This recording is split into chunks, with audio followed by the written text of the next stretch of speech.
আপনি কি শিখতে চান তওবা কিভাবে করে?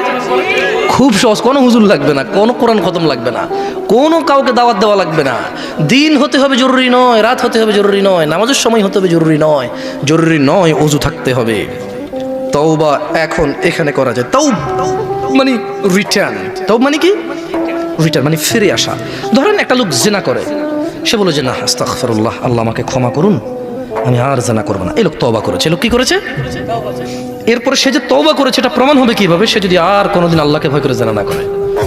বুঝে আসছে না? আসেনি? মদখোর বললো যে না আমি আর মদ খাবো না, কেন? আল্লাহ এটা অপছন্দ করে। তো এটা কিভাবে মানে তওবা বলে গণ্য হবে? যখন সে আর এই কাজ করবে না, যখন সে আর এই কাজ। তো শোনো, তোমার রব তোমাকে বলছে ইল্লা মান তাব, তবে যে তওবা করে, ওয়া আমানা ওয়া আমিলা সলিহা, অপরাধ থেকে ফিরে এসে ভালো কাজ কর্ম করে, ফাউলাইকা ইউবাদদিলুল্লাহ, ইয়া আল্লাহ লা ইলাহা ইল্লা আনতা, লা ইলাহা ইল্লাল্লাহ। দেখেন কি রব পেয়েছেন, বেদুয়ার মহিলার পুরুষ।